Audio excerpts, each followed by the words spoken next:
Most important question, Bharat में British शासन का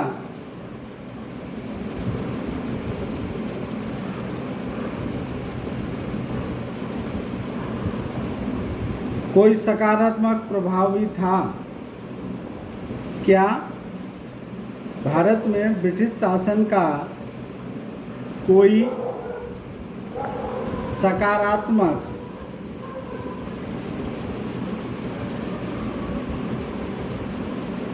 प्रभाव भी था? ये इम्पोर्टेंट क्वेश्चन है, वेरी मोस्ट। हाँ, अंग्रेज़ों का भारत में कुछ सकारात्मक प्रभाव भी थे, जिसमें नंबर 1 कृषकों का व्यापारिक दृष्टिकोण। कृषक मीन्स किसान, कृषकों का व्यापारीकरण।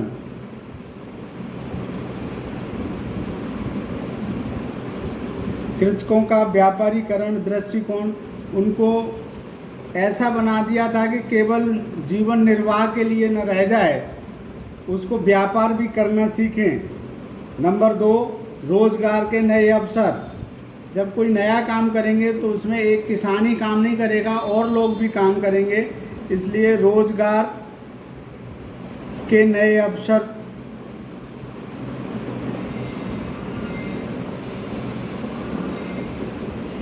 उत्पन्न होना,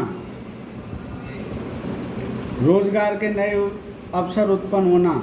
नंबर 3 अकाल पर नियंत्रण। नंबर 3 है अकाल पर नियंत्रण,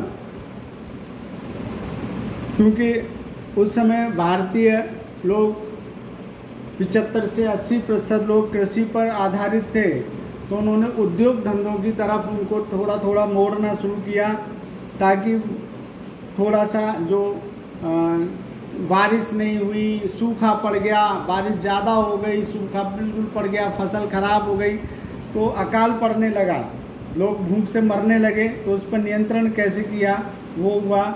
नंबर 4 हुआ विनिमय की मौद्रिक प्रणाली।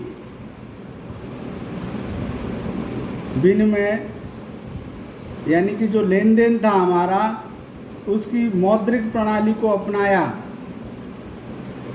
अभी हमने पिछले सेकंड बुक में यही पढ़ा था, विनिमय की मौद्रिक प्रणाली। इसके अंतर्गत भारतीय अर्थव्यवस्था में महत्वपूर्ण परिवर्तन हुआ। वस्तु विनिमय प्रणाली का स्थान मुद्रा विनिमय प्रणाली ने ले लिया, यानी कि पहले एक वस्तु देते थे, बदले में दूसरी वस्तु ले लेते थे, लेकिन अब उसके बदले पैसा लेने लगे, मुद्रा लेने लगे। श्रम का विभाजन हुआ, विशिष्टीकरण हुआ, बड़े पैमाने पर उत्पादन की सुविधाजनक बना दिया गया था। नंबर 5 कुशल प्रशासनिक प्रणाली। कुशल प्रशासनिक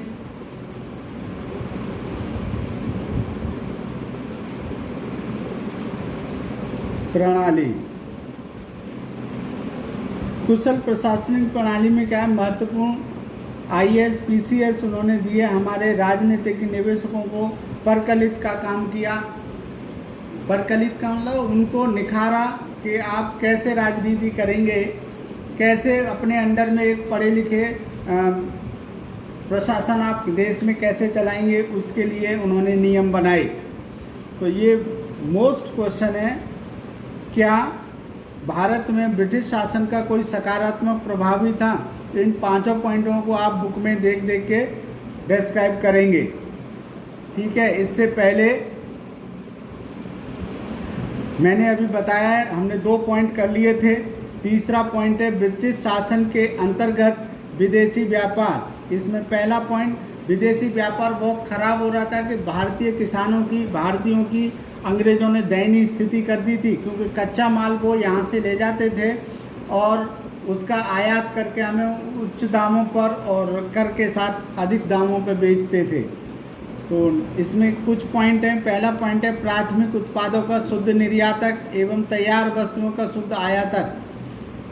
कच्चा माल यहाँ से लेते थे और वो भी हमसे, क्योंकि हमको एक तरह का गुलाम बना रखा था, इसलिए शुद्ध निर्यातक था। कच्चा माल बहुत अधिक मात्रा में था और तैयार करके उसी माल को हमको बेचते थे, इसलिए शुद्ध निर्यातक भी थे और शुद्ध आयातक भी थे।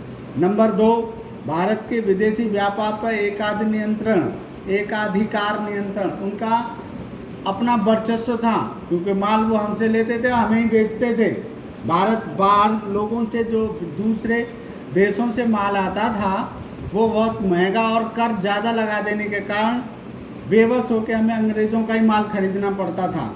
नंबर 3, व्यापार में केवल अंग्रेज़ों को लाभ, जो भी व्यापार होता था उसको केवल अंग्रेज़ों के लिए, क्योंकि हम जो भी चीज़ बनाते उसका व्यापार करते, उसका लाभ केवल अंग्रेज़ों को मिलता था, क्योंकि उस चीज़ पर अंग्रेज़ों का ही अधिकार था।